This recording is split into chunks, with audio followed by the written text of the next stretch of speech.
the lost episode of the amazing world of Gumball that never aired. It started when Gumball found an old yearbook in the school library that nobody remembered being there.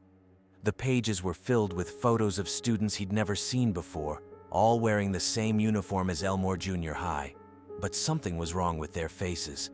They all had the exact same smile, perfectly identical, stretching just a little too wide. Darwin noticed it too when Gumball showed him during lunch. The orange fish pointed at one particular photo, a blue cat that looked exactly like Gumball, but with that same unsettling smile. The name underneath read, Gumball Watterson, class of 1987. But that was impossible. Gumball was only 12 years old. Miss Simeon snatched the yearbook away when she saw them looking at it. Her usual grumpy expression was replaced by something Gumball had never seen before: fear. She locked the book in her desk drawer and told them to forget they ever saw it. But forgetting became impossible when they started seeing those students in the hallways. At first, it was just glimpses. A flash of that identical smile disappearing around a corner. The sound of footsteps that didn't match any visible students. Lockers opening and closing by themselves. Then Penny approached Gumball after class, but her usual sweet voice sounded different, mechanical. When she smiled, it was that same perfect too-wide smile from the yearbook. The next day, more students had the smile. Tobias, Carmen, Banana Joe, one by one they were changing. They still acted normal, still talked and laughed, but their smiles never wavered, never changed. Even when they were supposed to be sad or angry, that smile remained frozen on their faces.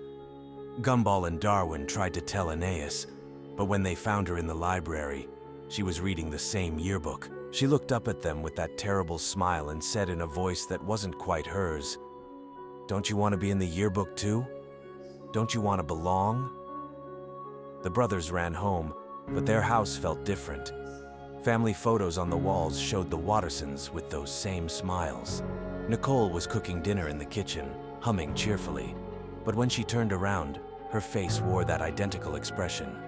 Richard sat in his chair, watching TV, that smile never leaving his face even as he laughed at the show. Gumball grabbed Darwin and they hid in their room, but even there they weren't safe. Their reflections in the mirror began to smile that smile. Even when their real faces showed terror, the reflections moved independently, waving at them, beckoning them to join. The yearbook appeared on Gumball's bed, open to a page with two empty spaces. One labeled Gumball Watterson, and another labeled Darwin Watterson. As they watched in horror, their photos began to materialize on the page, but their faces in the pictures were already wearing those perfect, identical smiles. Darwin's reflection stepped out of the mirror first, that smile stretching across his orange face. Then Gumball's reflection followed, both of them reaching toward their real counterparts with arms that moved too smoothly, too perfectly.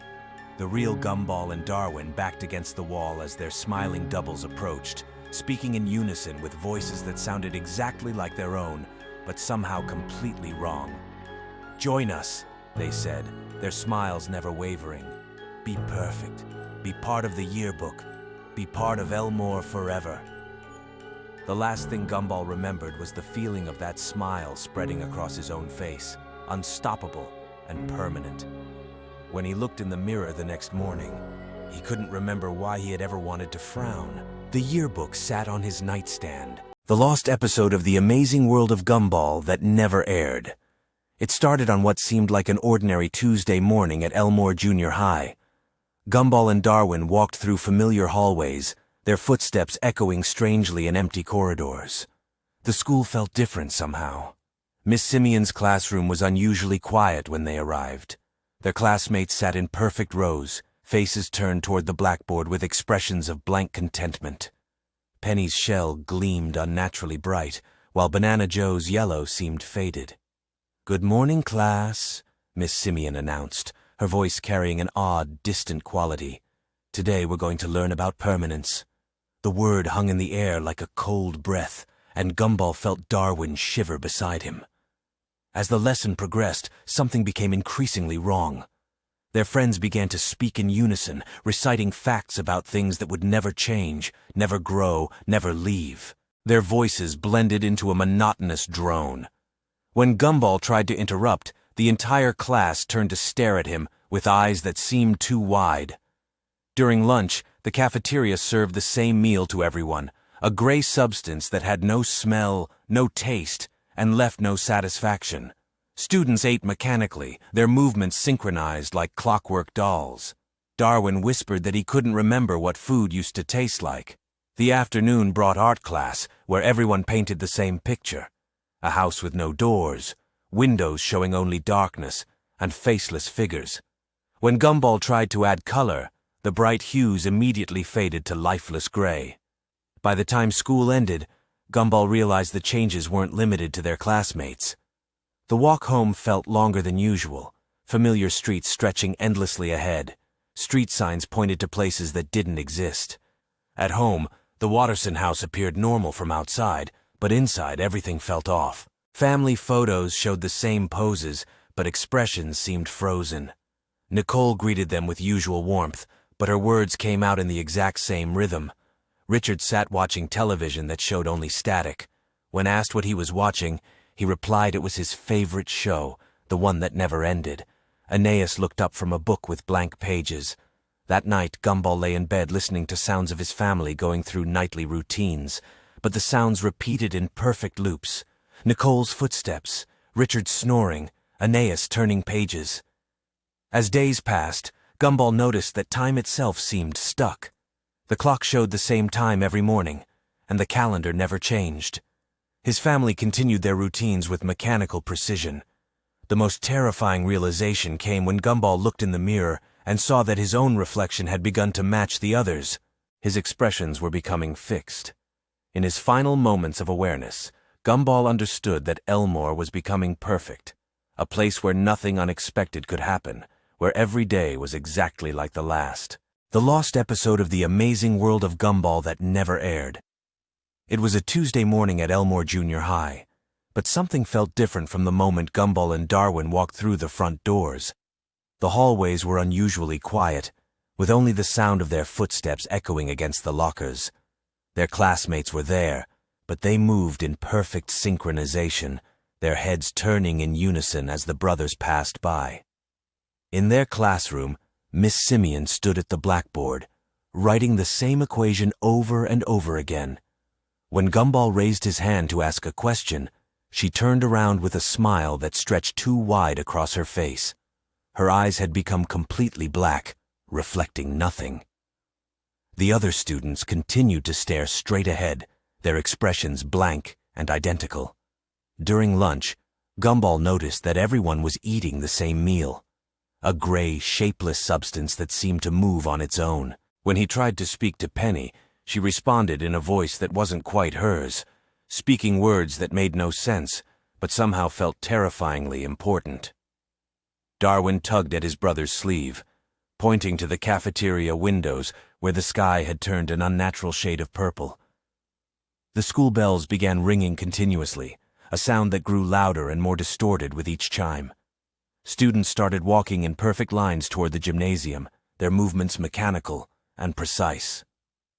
Gumball and Darwin tried to resist, but found their own feet beginning to move against their will, following the crowd down corridors that seemed to stretch longer than they remembered. In the gymnasium, Principal Brown stood on a stage that hadn't been there before, speaking in a language that hurt to hear.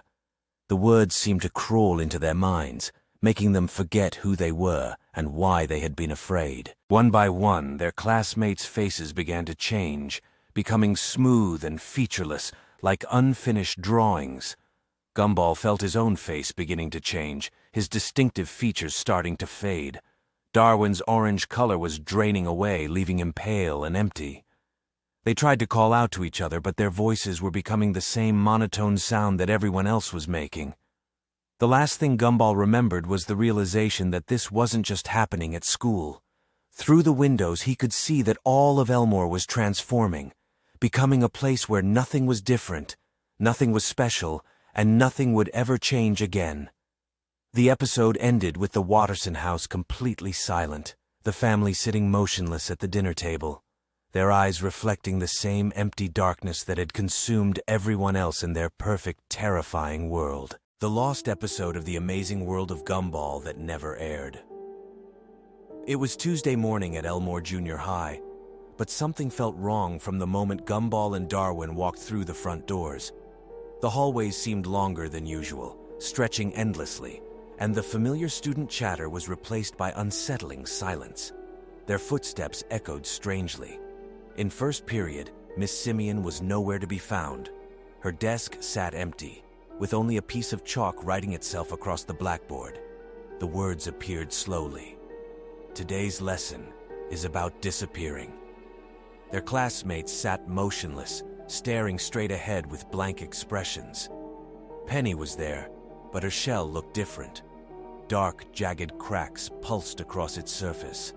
When Gumball tried to speak to her, she turned her head completely around, her eyes now hollow black voids.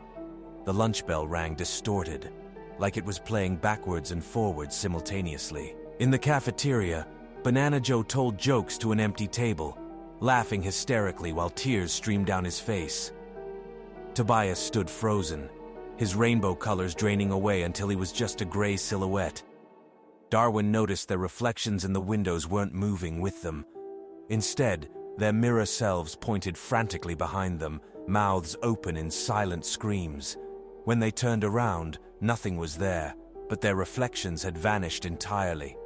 In the library, Carmen read a book with blank pages, turning each empty page carefully. When Gumball asked what she was reading, she looked up with a smile too wide. "The story of everyone who used to be here," she whispered. As the day progressed, students began to fade. First, their voices became whispers, then their colors dulled, and finally they became transparent before disappearing. Bobert was the last to go, his voice glitching. "Error. Students not found." By the final bell, only Gumball and Darwin remained. The hallways now felt impossibly short, with doors leading to rooms that couldn't fit in the building. They walked in circles, passing the same lockers repeatedly. The exit doors wouldn't open. Every push made them swing inward instead of out, leading back into the school. The windows showed only darkness outside, as if the world beyond had ceased to exist. In the principal's office, they found a note in handwriting that kept changing. "The school remembers everyone who attended, but sometimes forgets to let them leave." As night fell inside the school, they heard faint sounds of their missing classmates. Voices echoed from within the walls, calling for help. The school had collected them all. The final horror came when they realized they were beginning to fade too. Their bright colors became muted, their voices quieter. They tried to run, but their feet barely touched the floor. In the last moments before disappearing completely, Gumball whispered, "At least we'll be together." But Darwin's response came from far away. The school had won.